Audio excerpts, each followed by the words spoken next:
Okay students, तो जैसा आपको पता है कि अभी चल रही है तीसरी क्लास है दक्षिणी अमेरिका की। मतलब मैं आपको महाद्वीप पढ़ा रही हूँ। महाद्वीप के अंदर दक्षिणी अमेरिका की ये तीसरी क्लास है और आपको पता है कि मैं पूरा डिस्क्राइब करके अच्छे से पढ़ा रही हूँ, क्योंकि हम क्या कहते हैं, सिविल सर्विस के एस्पिरेंट हैं। तो हम लोग बेसिक्स नहीं पढ़ सकते, हमें डीपली पढ़ना होता है, सब कुछ पढ़ना होता है, कुछ भी नहीं हम छोड़ सकते, क्योंकि हमारा सपना ही कुछ ऐसा है। अगर आपको बेसिक्स पढ़ना है तो आप वन डे एग्जाम दीजिए, क्योंकि यहाँ पर प्रीलिम्स होता है, मेंस होगा, इंटरव्यू होगा, तो अच्छे से निचोड़ लिया जाता है। जब तक सिलेक्शन होता है तब तक निचोड़ लिया जाता है।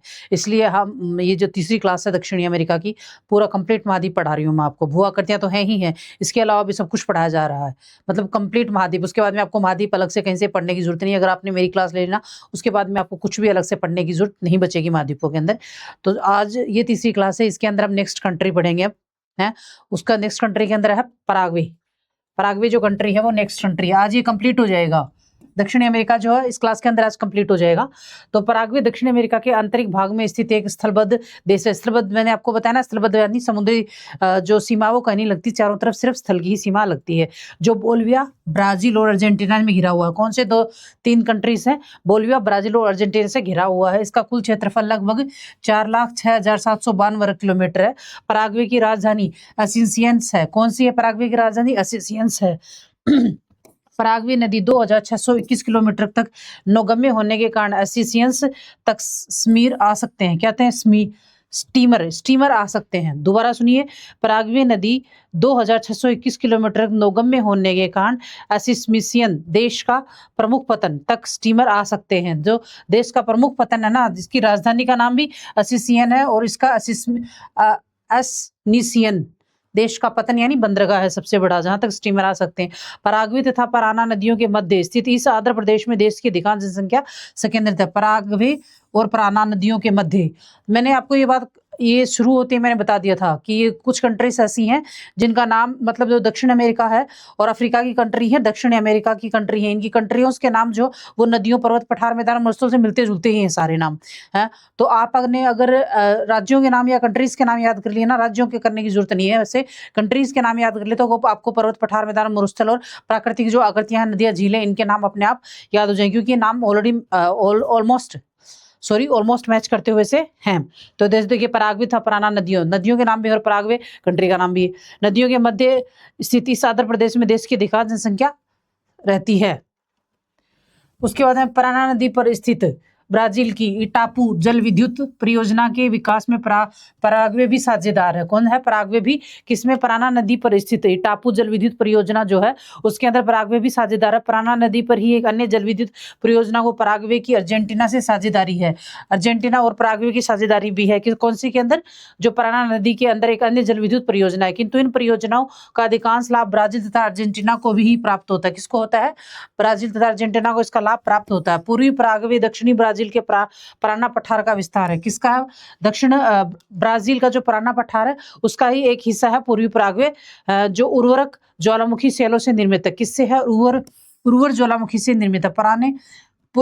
पराग्वे का 2/3 पश्चिमी भाग ग्रान चाको कहलाता है। क्या कहलाता है? ग्रान चाको। दोबारा सुनो, पराग्वे का 2/3 पश्चिमी भाग जो वो ग्रान चाको कहलाता है, जो एक विरल आबाद अर्ध शुष्क प्रदेश है। क्या है?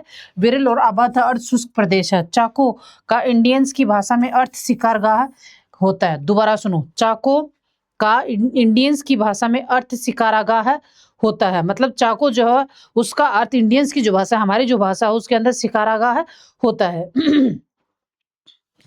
नेक्स्ट, यहाँ नदियों के किनारे क्वेब्राचो नामक वृक्ष की कतारें मिलती हैं। 2-4 बार बोलो क्वेब्राचो याद हो जाएगा। नाम हार्ड है मुझे पता है। टेनिन का स्रोत है। जो टेनिन का स्रोत है, क्या है? टेनिन। वर्षा ऋतु में यहाँ विस्तृत क्षेत्र बाढ़ग्रस्त हो जाते हैं तथा ग्रीष्म ऋतु में दलदली मिट्टियां सूखकर चटकने लगती हैं। वर्षा ऋतु में दलदल भर जाता है, लेकिन ग्रीष्म ऋतु में मिट्टियां सूखकर चटकने लगती। चटकने का मतलब क्या होता है? जैसे जो बिल्कुल बंजर भूमि होती है ना, उसको आप देखना ऊपर से जब ज्यादा धूप गिरेगी ना तो दरारें सी पड़ जाती है, उसको बोलते हैं चटकना, है ना। मक्का, कपास, सोयाबीन, तंबाकू तथा खट्टे फल यहाँ की मुख्य फसलें हैं। जो खट्टे फल है वो यहाँ की मुख्य फसलें हैं। उसमें मक्का, कपास, सोयाबीन, तंबाकू और खट्टे फल आते हैं। भोज्य पदार्थ कपास, खाले, मांस, तंबाकू तथा भारी लकड़ी यहाँ की निर्यात की जाने वाली मुख्य वस्तुएं हैं। कौन सी हैं? कपास, खाले, मांस, तंबाकू, भारी लकड़ी इत्यादि यहाँ निर्यात किए जाते हैं। यहाँ सीमेंट, सूती वस्त्र, हल्की मशीनें तथा खाद्य पदार्थ तैयार करने के कारखाने भी है। किसके? सीमेंट, सूती वस्त्र, हल्की मशीनें तथा खाद्य पदार्थ जो है वो तैयार करने के कारखाने भी हैं। स्पेनिश यहाँ की राष्ट्रभाषा तथा रोमन कैथोलिक मुख्य धर्म है। यहाँ की लगभग 95% जनसंख्या मेस्टिजो प्रजाति की है। कौन सी? 95% जो जनसंख्या है वो मेस्टिजो प्रजाति की है। पराग्वे यहाँ की प्रमुख नदी है जिसमें 3000 किलोमीटर की दूरी पर स्थित असंसियन तक नौगम्य किया जा सकता है। कहाँ तक? असंसियन नाम याद करना, असंसियन तक नौगम्य यानी नाव चलाई जाती है। कौन सी नदी के ऊपर? पराग्वे जो नदी है जो 3000 किलोमीटर तक इसकी लंबाई है। ओके, और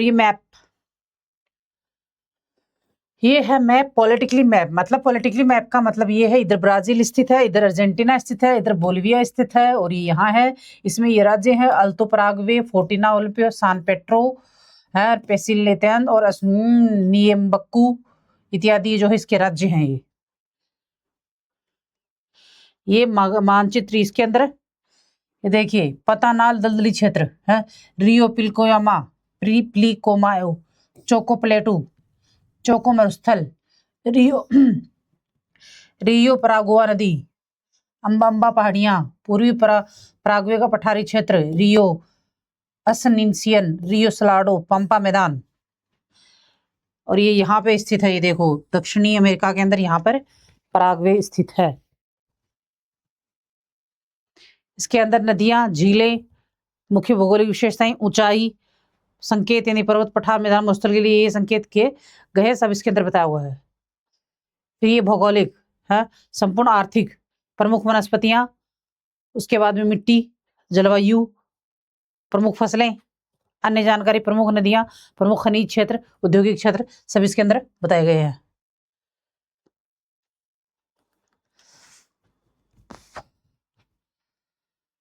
उसके बाद में उरुग्वे, कौन सी कंट्री? Uruguay country. ये ज्यादा बड़ी कंट्री नहीं है, छोटी छोटी कंट्रीज हैं। इनका कंटेंट भी ज्यादा बड़ा नहीं है और मैपिंग में भी ज्यादा वो नहीं है, छोटी छोटी कंट्रीज ही है। दक्षिण अमेरिका में अटलांटिक महासागर के तट पर स्थित एक देश है जिसका कुल क्षेत्रफल लगभग 1,76,215 वर्ग किलोमीटर है। यह दक्षिण अमेरिका का महाद्वीप का दूसरा सबसे छोटा देश है। यह दक्षिण अमेरिका महाद्वीप का एकमात्र देश है जो मकर रेखा के दक्षिण में स्थित है। कहाँ है? मकर रेखा के दक्षिण में स्थित है। इसके उत्तर में ब्राजील, पश्चिम में अर्जेंटीना और पूर्व में दक्षिण अटलांटिक महासागर। दोबारा सुनो, इसके उत्तर में ब्राजील, उत्तर में कौन सा है? ब्राजील है, और पश्चिम में अर्जेंटीना है, पूर्व में दक्षिण अटलांटिक महासागर स्थित है। पूर्व में यह है देश स्पेन की रियो डिला, कौन सी? रियो डिला प्लाटा नामक वायसरायल्टी तथा बाद में ब्राजील का एक प्रांत था जो वर्ष 1825 ईस्वी में स्वतंत्र हुआ। कब हुआ है स्वतंत्र? 1825 ईस्वी में यह स्वतंत्र हुआ था। भू आकृतिक रूप से उरुग्वे के मुख्य ढाल युक्त मैदान है। कौन सा है? ढाल युक्त मैदान, और कुछ भागों में पहाड़ियां हैं। इस प्रकार भूगर्भिक रूप से उरुग्वे एक संक्रामक क्षेत्र है। इसके उत्तर में ब्राजील पराना पठार का निम्न उच्च विस्तार है, जबकि दक्षिण में अर्जेंटीना के पंपास क्षेत्र का विस्तार है। क्या है? दक्षिण में अर्जेंटीना के पंपास क्षेत्र का विस्तार है। देश का मध्यवर्ती भाग एक निम्न भूमि है। क्या है? निम्न भूमि, जिस पर गोलाकार पहाड़ियां स्थित हैं। इन तीनों प्रदेशों में आर्द्र उपोष्ण कटिबंधीय जलवायु तथा तीनों प्रदेशों में आर्द्र उपोष्ण कटिबंध जलवायु व उर्वर मिट्टियां पाई जाती हैं। इसलिए देश का 90% भूमि कृषि कार्य होती है। मतलब 90% लोग जो हैं वो कृषि कार्य यहाँ करते हैं। यहाँ अधिकतर बड़े बड़े घास के मैदान हैं जिन्हें अब पशु फार्मों में बदल दिया गया है। देश की 60% भूमि पर पशुचारण किया जाता है जिनसे मटन, ऊन तथा गौमांस प्राप्त हुआ है। शेष फार्म भूमियों पर चावल, गन्ना, गेहूं, मक्का व फल उगाए जाते हैं। कौन से? चावल, गन्ना, गेहूं, मक्का और फल बाकी बची हुई भूमि पर उगाए जाते हैं। जो पशु फार्म बना दी उसके बाद में जो भूमि बचती है उसके अंदर है। उरुग्वे को दक्षिणी में अमेरिका का स्विट्जरलैंड, अमोनिया नहीं अमेरिका हो, स्विट्जरलैंड भी कहा जाता है। यहाँ के प्रमुख उद्योग शराब निर्माण, मांस की पैकिंग करना, वस्त्र, सीमेंट और तेल की वस्तुओं का उत्पादन करना। मोंटेवीडियो देश का सबसे बड़ा नगर है। कौन सा है? इसको याद रखना, मोंटेवीडियो देश का सबसे बड़ा नगर है जो एक बंदरगाह भी है। क्या है? बंदरगाह। ऑलमोस्ट अब तक अपनी जितनी भी कंट्री पढ़ी है ना उसके अंदर जो सबसे बड़ा शहर होता है उसके अंदर बंदरगाह मिलता ही मिलता है। यह दक्षिण अमेरिका के उच्च नागरिकृत देशों में से एक है। कौन से उच्च नागरिकृत देशों में से एक है। मोंटेविडियो यहाँ की राजधानी तथा सांस्कृतिक व व्यापारिक केंद्र भी है। मतलब सांस्कृतिक मोंटेविडियो जो यहाँ की राजधानी भी है और सांस्कृतिक क्षेत्र भी है तथा व्यापारिक केंद्र और पतन भी है यहाँ का। ये देखिए उरुग्वे पठार, कुचिला डे हानिडो पर्वत पहाड़, साल्टो पठार, रियो उरुग्वे नदी, रियो निग्रो नदी, घास के मैदानी क्षेत्र है, सिस्कोसाना, राइन काल्डे बोलेट जलाशय, रियो, कुचिला ग्रांडे मुख्य पठार नदी पहाड़, मोंटेविडियो, रियो डेला प्लाटा खाड़ी। ये भूआकृतियां हैं उरुग्वे की। ये और उरुग्वे, ये पॉलिटिकली मैप है उरुग्वे का। रियो उरुग्वे, साल्टो, टोक्वाडो, राई, प्लेरिडा, संजर्स।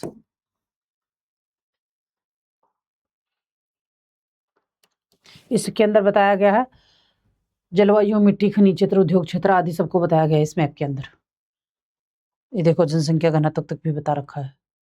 उसके बाद में आता है गुयाना। कौन सा? गुयाना है। गुयाना या गयाना दक्षिण अमेरिका के उत्तर मध्य भाग में स्थित है। लगभग 2,14,969 वर्ग किलोमीटर में कुल क्षेत्रफल है। यह वेनेजुएला के पूर्व में स्थित है। किधर है ये? वेनेजुएला जो कंट्री है उसके पूर्व में स्थित है। पश्चिम में सूरीनाम के साथ सीमा करता है। किसके साथ सीमा करता है? सूरीनाम के साथ पश्चिम में सीमा करता है। इसके दक्षिण में ब्राजील तथा उत्तर में कैरेबियन सागर स्थित है। कौन सा? दक्षिण में ब्राजील तथा उत्तर में कैरेबियन जो सागर है वह स्थित है। इसका अधिकांश आधिकारिक नाम गुयाना सहकारी गणराज्य है। कौन सा? गुयाना सहकारी गणराज्य इसका आधिकारिक नाम है। इसकी राजधानी जॉर्ज टाउन जो है वो इसकी राजधानी है। उत्तरी अटलांटिक महासागर के तट पर डेमेशर नदी के मुहाने पर स्थित एक प्रमुख बंदरगाह नगर है। कौन से है? उत्तरी अटलांटिक महासागर के तट पर डेमेशर नदी के मुहाना, डेमेशर जो नदी है उसका नाम है डेमेशर, उसके मुहाने पर स्थित एक प्रमुख बंदरगाह नगर है। हॉलैंड पहला देश था जिसने यहाँ पर अपने उपनिवेश स्थापित किए थे। किसने किए थे? हॉलैंड ने उपनिवेश स्थापित किए थे।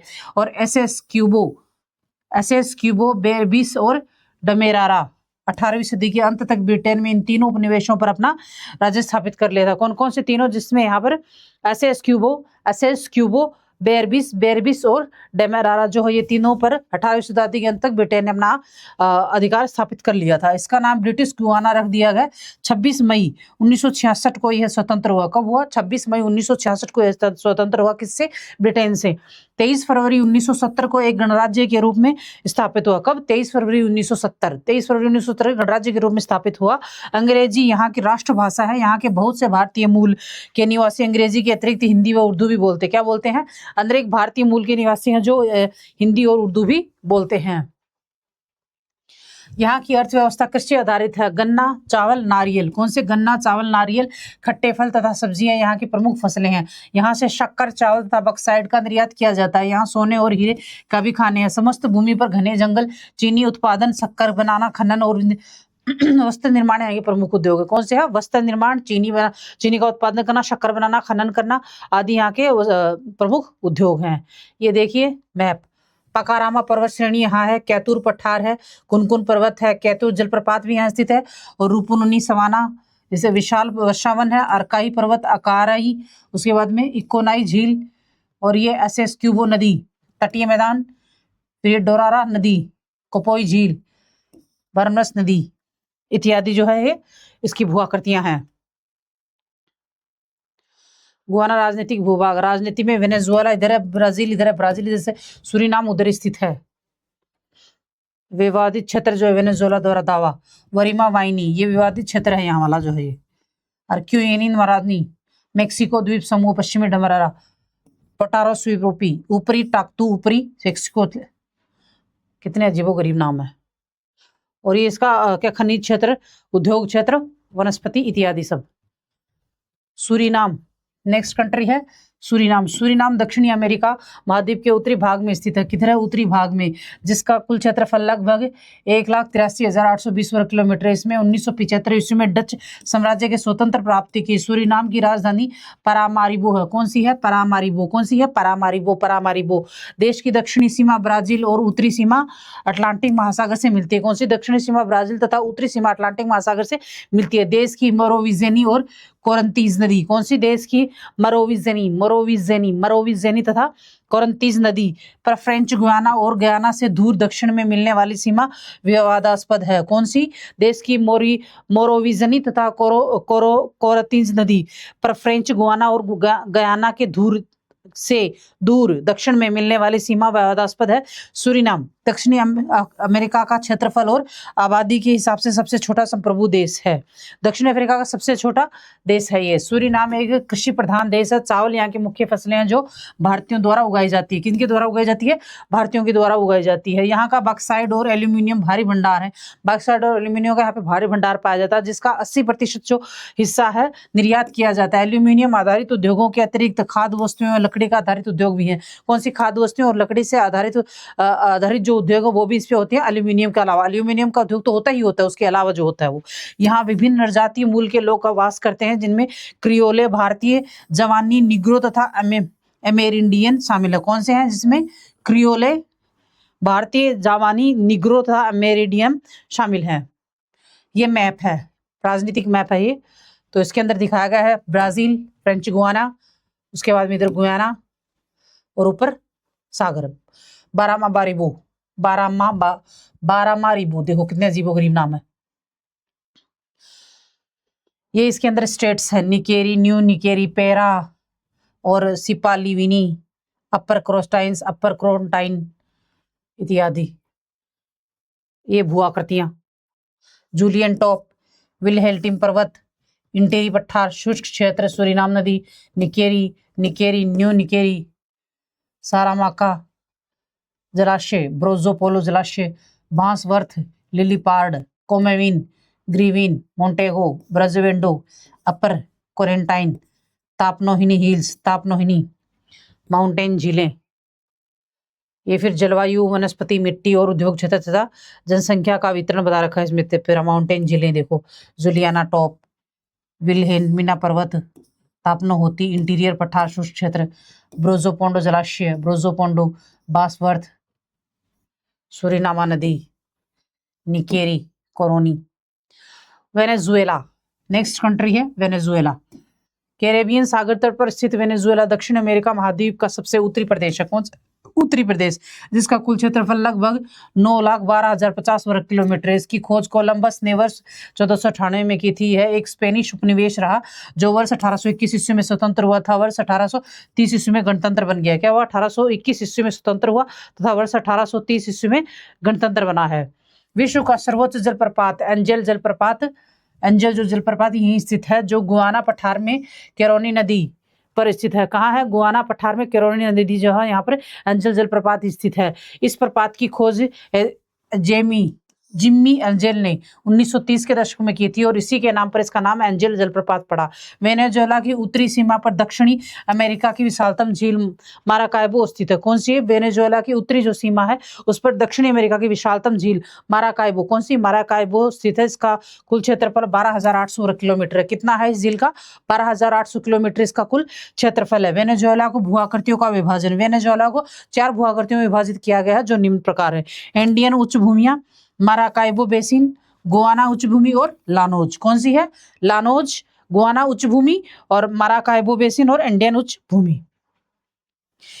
एंडियन उच्च भूमियां कोलंबिया के से पूर्व की ओर मुड़कर कैरिबियन तट के समानांतर स्थित है। पर्वतों के आंतरिक भाग में अनेक बेसिन स्थित है जहां शीतोष्ण जलवायु तथा उर्वरक मिट्टियां पाई जाती है। कौन सी? शीतोष्ण जलवायु तथा उर्वरक मिट्टियां पाई जाती है। एंडीज के उत्तर पश्चिम भाग में 2 पर्वत श्रेणियों के मध्य विशाल मेराकाइबो बेसिन स्थित है। कौन सा? मेराकाइबो बेसिन स्थित है। निम्न भूमियों में नमकीन मेराकाइबो झील स्थित है। कौन सी? नमकीन यानी थोड़ी खारी झील स्थित है, जिसे मेराकाइबो झील कहा जाता है।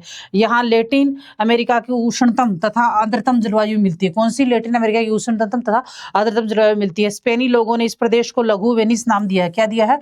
लघु वेनिस नोज। किसने? स्पेनिश लोगों ने। कारण इस देश का वेनेजुएला नामकरण हुआ, किसी कारण इसका नाम वेनेजुएला पड़ा, स्पेनिश लोगों की वजह से। एंडीज तथा गुयाना उच्च भूमियों के मध्य अरिनोको नदी का विशाल मैदान स्थित है। कौन सा है? अरिनोको नदी का विशाल मैदान स्थित है जो लानोज नाम से विख्यात है। कौन से? लानोज नाम से। यहाँ ऊंची कठोर घासें उगती है। कौन सी? ऊंची ऊंची कठोर घासें वो यहाँ उगती हैं जो ग्रीष्म काल में सूख जाती हैं। देश का लानोज प्रदेश जो कि पर्वतीय तथा पठारी भाग के दक्षिण पूर्व में स्थित है। इसके 300 से लेकर 650 किलोमीटर लंबे ढलानों पर पशुओं को चराया जाता है। कहाँ तक? 300 से लेकर 650 किलोमीटर की ढलानों पर पशुओं को चराया जाता है। वेनेजुएला के केवल 5% क्षेत्र पर फसलों उत्पादन होता है। 5% क्षेत्र जो है उस पर ही फसलों उत्पादन होता है वेनेजुएला के। बाकी गन्ना, केला, चावल, मक्का, सोरगम तथा कसावा यहाँ की प्रमुख फसलें। कौन सी? गन्ना, केला, चावल, मक्का और सोरगम जो है वो यहाँ की, और कसावा यहाँ की प्रमुख फसलें हैं। वेनेजुएला के उद्योगों में लौह इस्पात, पेट्रोलियम शोधन, ट्रैक्टर, एल्यूमिनियम, टिम्बर उत्पादन प्रमुख है। कौन से हैं? वेनेजुएला के उद्योगों में लौह इस्पात, पेट्रोलियम शोधन, माराकाइबो नगर में ट्रैक्टर, एल्यूमिनियम, टिम्बर उत्पादन प्रमुख हैं।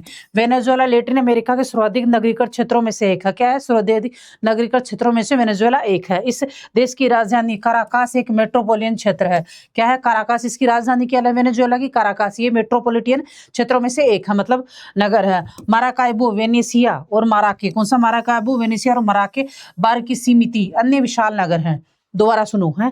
माराकाइबो, वेनेशिया, मराके और बारकिसिमेती। कौन सी? बारकिसिमेती अन्य विशाल नगर हैं। ये सभी नगर सम्मिलित रूप से दक्षिण अमेरिका के उभरते हुए मेगालोपोलिस का निर्माण करते हैं। क्या करते हैं? दक्षिण अमेरिका के उभरते हुए मेगालोपोलिस का निर्माण करते हैं। मेगालोपोलिस का निर्माण करते हैं, मतलब कंट्रीज। मेगालोपोलिस का मतलब क्या होता है? कंट्रीज होती हैं, सॉरी सिटीज होती है ना। 10 लाख से अगर जनसंख्या है तो उसको मेट्रोपोलिटन बोलेंगे, मेट्रो बोलेंगे। अगर 5 लाख तक जनसंख्या है तो, और फिर 1 करोड़ से ज़्यादा चली जाती है तो उसको मेट्रोपोलिटन बोले। ऐसे अलग अलग, मतलब अलग अलग संख्या के हिसाब से उन कंट्री सिटीज को नाम दिया जाता है। तो ये जो सिटी है ये है मेगालोपोलिस। जो सिटीज आती है उनके अंदर इस सिटी को गिना जाता है। ये देखिए वेनेजुएला आकृति और भूआकृति प्रदेश है। एंडियन पर्वत, मेराकोबो झील, वेनेजुएला। हाँ, बाराक्वेसिस, वेलेंजीरा, ललनोस मैदानी क्षेत्र, उष्णकटिबंधीय घास का मैदान, ओरिनोको नदी अपन पीछे बढ़ के ना भी, कोपोली नदी, ओरेरोन टेपुई, अंजल जलप्रपात, टेपुई और गयाना हाईलैंड, ओरन टेपू ब्राजील, इधर अरानान टेपुई कोलंबिया, ये तो इधर है गुयाना उधर। ये वेनेजुएला भौगोलिक क्षेत्र, यह अभी मैंने आपको जो बताया, उष्णकटिबंधीय घास का मैदान, ललनोस मैदानी क्षेत्र, वेनेसिया राजधानी है, मेदानोस की कोरोमर स्थल, माराकोबा दलदल, टेपुई गुयाना हाईलैंड, बोलिवियर अंजल, वेनेजुएला मेदानोस की डी कोरोमर स्थल। सेम चीज दे रखी है, ललनोस मैदानी क्षेत्र, वेलेंसिया और ओनिको नदी, सेम वही चीजें दे रखी है जो मैंने आपको पीछे बताई है भैया। उसके बाद में आता है कोलंबिया। कौन सी कंट्री आती है? कोलंबिया। कौन सी कंट्री है ये? कोलंबिया कंट्री आती है इसके बाद में, कोलंबिया।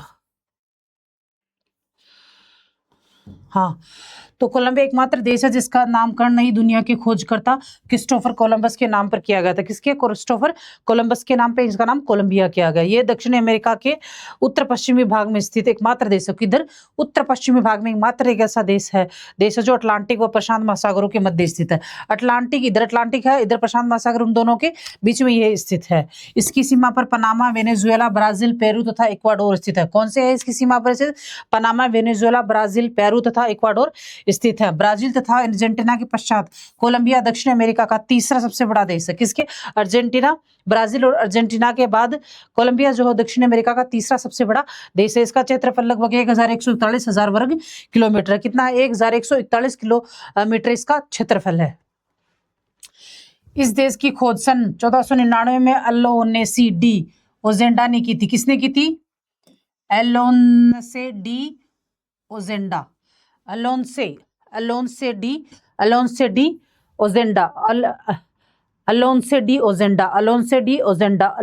ओजेंडा, दो चार बार याद हो जाएगी की थी। न्यू ग्रेनाइड कोलंबिया का पुराना नाम है।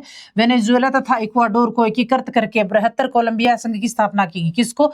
वेनेजुएला तथा इक्वाडोर को, दोनों को एक साथ एकीकृत करके कोलंबिया संघ की स्थापना की गई। कोलंबिया एक पर्वतीय देश है। इसका सर्वोच्च शिखर पिको क्रिस्टोबल है। क्या है? पिको क्रिस्टोबल, कोलोन है। धरातलीय विविधता की दृष्टि से कोलंबिया को 3 भागों में बांटा गया है। कितने भागों में बांटा गया? 3 भागों में। उच्च पर्वतीय प्रदेश, तटीय मैदान और पूर्वी तटीय मैदान।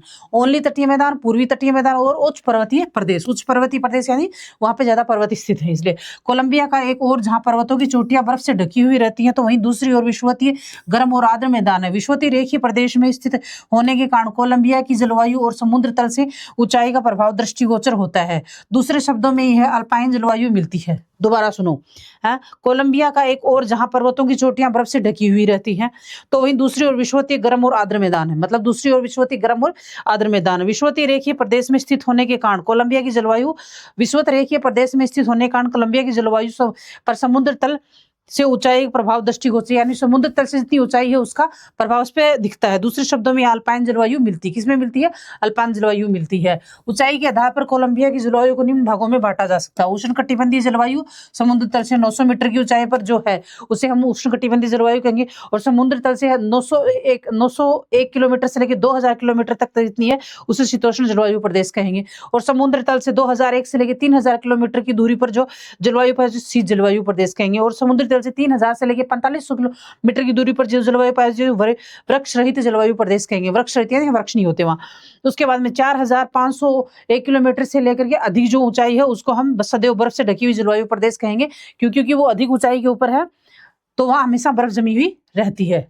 जलवायु के अनुसार ही वनस्पति का वितरण भी मिलता है। यहाँ उच्च पर्वतों पर उष्णाद्र सदापर्णी वन, पर्णपाती वन, शंकुधारी वन व अल्पाइन घास के मैदान क्रमशः मिलते हैं। कि कौन से वन मिलते हैं? यहाँ उच्च पर्वतों पर उष्णाद्र सदापर्णी वन, पर्णपाती वन, शंकुधारी वन तथा अल्पाइन घास के मैदान क्रमशः मिलते हैं। कोलंबिया के निचले भागों में भूमध्य रेखीय सदाबहार वन पाए जाते हैं। कहाँ? कोलंबिया के निचले भागों में भूमध्य सागरीय रेखीय सदाबहार वन पाए जाते हैं। ऊंचाई की ओर पाए जाते हुए इनका स्थान पतझड़ वाले वन तथा चिड़ और कोणधारी वन ले लेते हैं, जिसके पश्चात अल्पाइन घास के मैदान अथवा वृक्ष रहित प्रदेश हैं। कई पेड़ यहाँ 1500 मीटर से ऊपर तक चले जाते हैं और 2500 मीटर की ऊंचाई के बाद पेड़ नहीं मिलते हैं।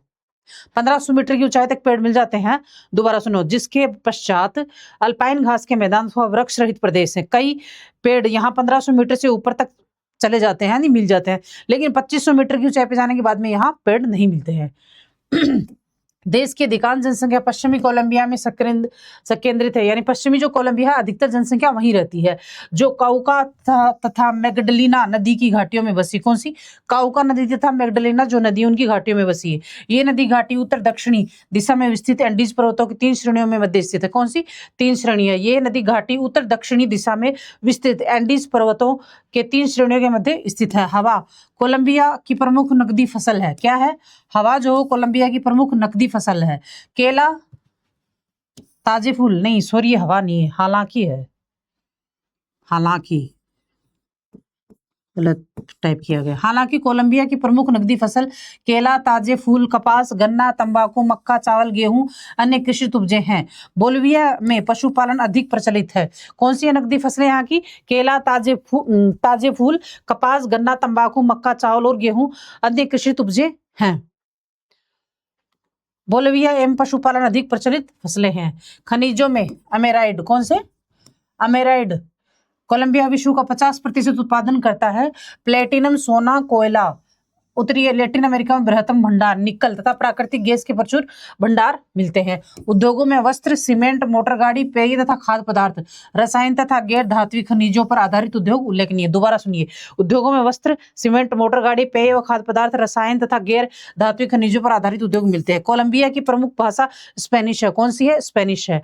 यहाँ रोमन कैथोलिक धर्म की प्रधानता है। कौन सी? रोमन। अधिकतर जो है दक्षिणी अमेरिका में रोमन कैथोलिक धर्म ही पाया जाता है। बोगाटो राजधानी नगर है। कौन सा है? बोगाटो राजधानी नगर है। मेडालिन तथा कार्टाजेना, मेडालिन तथा कार्टाजेना प्रमुख नगर है। कौन से हैं? प्रमुख नगर हैं। ये है मैप कोलंबिया का। ये तो पनामा ये था। कोलंबिया, इक्वाडोर, पेरू ये तो पड़ोसी कंट्रीज है। सना भी है वेनेजुएला। बोगाटो अपन पढ़ रहे थे ना अभी, यम जनाब, संटाडेर, मेडेलिन, चोल, ये राजनीतिक, और ये भू आकृति। कोलंबो, पेरू, इक्वाडोर, केली, चोको, मेडेलिन, बोगाटा भी पढ़ के है नाम, सर्राटे, चोल, लाओस क्षेत्र, सनाबी अमेरिका मैदान, अमेजन मैदान ब्राजील, ब्राजील का आ गया, पेरू, एमजनास वेनेजुएला, ब्राजोपेडो यहाँ पे स्थित है, ये देखो।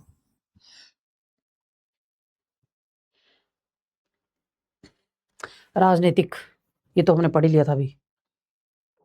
और ये इसके अंदर बताया गया संसाधन, जलवायु, जनसंख्या और मिट्टी, मरुस्थल, क्या कहते हैं, नहीं, खनिज क्षेत्र, उद्योग क्षेत्र, मिट्टी, वनस्पतियां, जनसंख्या, घनत्व, वो इस मैप के अंदर बताया गया था। एमजानास देखना, मरीवाना, कोलंबिया, लाओस क्षेत्र, बोगाटो, इक्वाडोर, चोक्को विस्तार, गुयाना पठार विस्तार, वेनेजुएला, बोजोपिंडा का जलाशय, सुनांग, ब्राजील, ये तो अलग हो गया। ओशेनिया, ये का तो आगे का हो गया ओशेनिया तो। हाँ, ओके, तो ये हमारा जो है आज खत्म हो गया है दक्षिणी अमेरिका। ये दक्षिण अमेरिका की लास्ट कंट्री थी कोलंबिया। और मतलब कितने महाद्वीप हो गए?